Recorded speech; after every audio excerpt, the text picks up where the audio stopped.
कहानी का नाम कमरा नंबर 404, एक खौफनाक राज।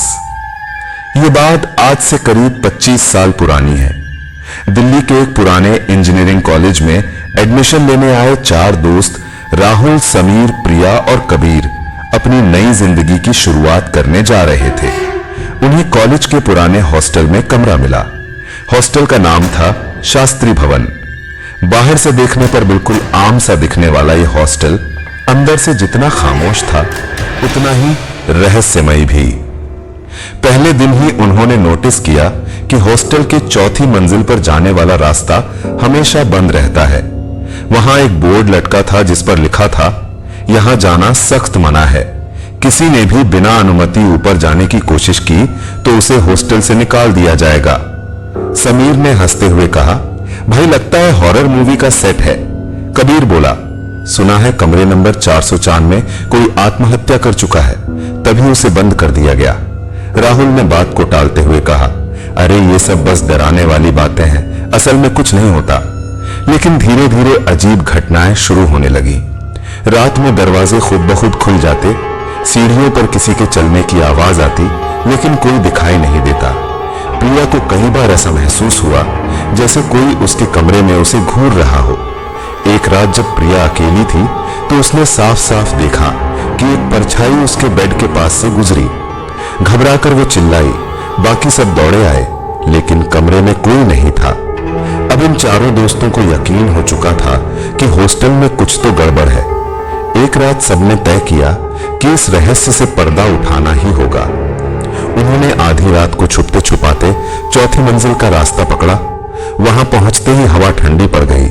दीवारें सीलन से भरी हुई थीं और हर कोना जैसे कोई कहानी कह रहा हो। और फिर सामने था कमरा नंबर 404। बंद धूल से अटा पड़ा, लेकिन जैसे ही कबीर ने दरवाजा छुआ वो खुद ब खुद खुल गया। कमरे में घुसते ही उन्हें एक अजीब सी सगंध महसूस हुई। अंदर एक टूटी हुई टेबल, फटी हुई चादर और एक कोना था जिसमें कुछ पुरानी किताबें और एक डायरी रखी थी। राहुल ने जैसे ही डायरी खोली उस कमरे का तापमान अचानक गिर गया। दीवारें थरथराने लगीं और पंखा जोर जोर से घूमने लगा।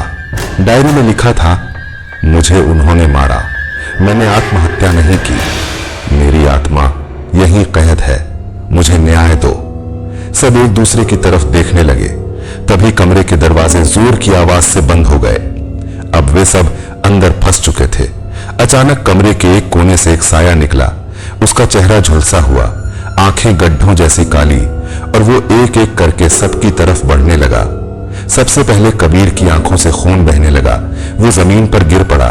प्रिया बेहोश हो गई। समीर ने जैसे ही भागने की कोशिश की उसका शरीर दीवार से चिपक गया और उसके मुंह से चीख तक नहीं निकली। राहुल को लगा जैसे उसका दम घुटने लगा हो। तभी वो परछाई उसके सामने आई और बोली, क्यों आए हो? अब जब जान गए हो सच्चाई तो इसका हिस्सा भी बनो। राहुल ने कांपते हुए कहा, हमें माफ कर दो, हम बस सच्चाई जानना चाहते थे। आत्मा चीखी, सच्चाई? तुम्हें सच्चाई चाहिए? तो सुनो, मुझे रैगिंग के नाम पर मारा गया था। मेरे दोस्त ही मेरे कातिल थे।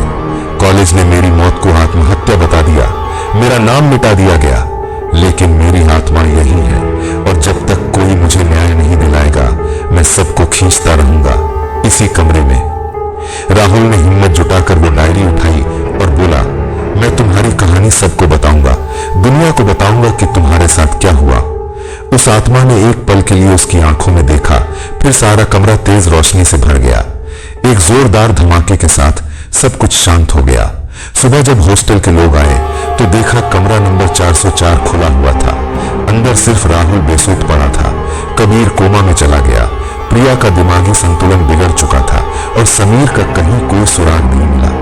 बस दीवार पर एक लाइन लिखी थी, कहानी सुनाने वाला बच सकता है, लेकिन जो छुपाए वो खो जाता है। राहुल ने उस डायरी को लेकर पुलिस और मीडिया तक पहुंचाया। खबरें फैली, कॉलेज के पुराने सीनियर्स पर जांच हुई और उस छात्र को न्याय मिला, मरने के बाद भी।